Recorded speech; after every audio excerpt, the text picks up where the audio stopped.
അപ്പോൾ പലർക്കും ഇതിന്റെ ഒരു എക്സ്പെൻസീവ്, ഇത് എത്രത്തോളം എക്സ്പെൻസീവ് ആണ് അങ്ങനത്തെ ഡൗട്ട്സ് കാണും. ശരിക്കും പറഞ്ഞാൽ എങ്ങനെയാണ് ഇത്, എക്സ്പെൻസീവ് ആണോ നമ്മൾ ചെയ്യുന്ന ട്രീറ്റ്മെന്റ്? അതെ, അത് ഓരോന്നിനും എടുക്കുന്ന ടൈം അനുസരിച്ചിട്ടാണ്. നമ്മൾ പെർ അവർ വെച്ചിട്ടാണ് ഇതാക്കുന്നത്. മണിക്കൂറിനാണ്? മണിക്കൂർ വെച്ചിട്ടാണ്. Okay okay. അല്ല, ഒരു വീഡിയോ നമുക്ക് മുൻകൂട്ടി അയച്ചു തരുമ്പോൾ ഇത്ര മണിക്കൂർ മതി എന്ന് നമുക്ക് മനസ്സിലാവും. എന്നാലും പെർ അവർ വെച്ചിട്ടാണ് നമ്മൾ എടുക്കുന്നത്. അതിന്റെ ഞാൻ പറഞ്ഞല്ലോ, നമുക്ക് കെമിക്കൽ അല്ല, അതേപോലുള്ള കാര്യങ്ങൾ ഇത്ര മണിക്കൂർ നിക്കല്, സ്റ്റാഫ്, നമ്മുടെ വർക്കിന്റെ ആണ് പൈസ. ആ വർക്കിന്റെ, അതായത് കറണ്ട് ബില്ല്, സ്റ്റാഫ്, പിന്നെ ഒരുപാട് ഒരുപാട് കാര്യങ്ങളുണ്ട്. അതിന് വേണ്ടിയിട്ടാണ് നമ്മൾ ഈ കോസ്റ്റ് മേടിക്കുന്നത്. അതെ, ഇപ്പൊ ഈ പറഞ്ഞ പോലെ ഈ പൈസ എക്സ്പെൻസ് അത്ര ഇതാക്കാൻ പറ്റാത്തവര് മേ ബി ഹോം കെയർ ഒക്കെ ചെയ്യും. ഇപ്പൊ ഈ തുളസി ഇല, വെളുത്തുള്ളി ഇതൊക്കെ അരച്ച് തലത്തേക്ക്, അങ്ങനത്തെ ഒക്കെ കുറെ ഹോം റെമഡീസ് നമ്മൾ കണ്ടിട്ടുണ്ട്. ചിലരൊക്കെ ഈ വീഡിയോയുടെ അടിയിൽ തന്നെ കമന്റ് ഇടുകാറുണ്ടല്ലോ, ഒന്ന് എണ്ണ തേച്ച് കുളിച്ചാൽ മതി, അങ്ങനെയൊക്കെ കമന്റ്സ് ഇടാറുണ്ട്. ശരിക്കും ഇതൊക്കെ എന്തെങ്കിലും ഈ ബിഗിനേഴ്സിന് പോലും എഫക്റ്റീവ് ആണോ ഈ ഇങ്ങനത്തെ ഹോം റെമഡീസ്? എടാ, അത് സത്യത്തിൽ അങ്ങനെ ചെയ്യരുത്. സംഭവം എന്ന് വെച്ചാലേ, ഈ ആക്ച്വലി ഈ വെളിച്ചെണ്ണ തേക്കുന്നത് തന്നെ ഒന്ന് കുറച്ചാൽ അത്രയും നല്ലതായിരിക്കും.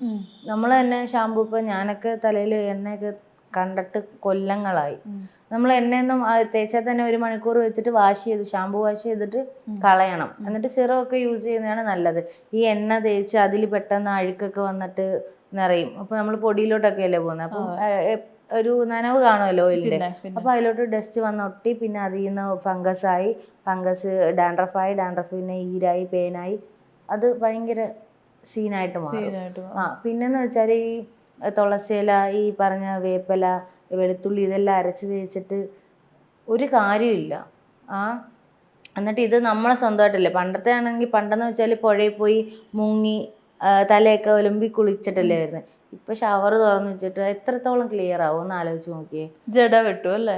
ജട കെട്ടുന്ന മാത്രമല്ല, സ്മെല്ല് കാര്യങ്ങളൊക്കെ അവിടെ തന്നെ ഇരുന്നിട്ട് നമുക്കിങ്ങനെ വന്നിട്ടുണ്ട്. ഇങ്ങനെ തുളസിയിലൊക്കെ അരച്ച് തേച്ചിട്ട് നമുക്കത് ഭയങ്കരമായിട്ട് സ്മെല്ലെടുത്തിട്ട് നമുക്ക് സലൂൺ ഫുള്ളായിട്ട് സ്മെല്ലായിട്ടുണ്ട്. ഒരു കനച്ച സ്മെല്ലായിരിക്കും. കനച്ചെന്നല്ല പറയണ്ട, അത് വേറെ എന്തോ ഒരു ടൈപ്പാണ് സംഭവം. ഇവർ ഈ വീട്ടില് യൂട്യൂബാണ് പ്രശ്നം.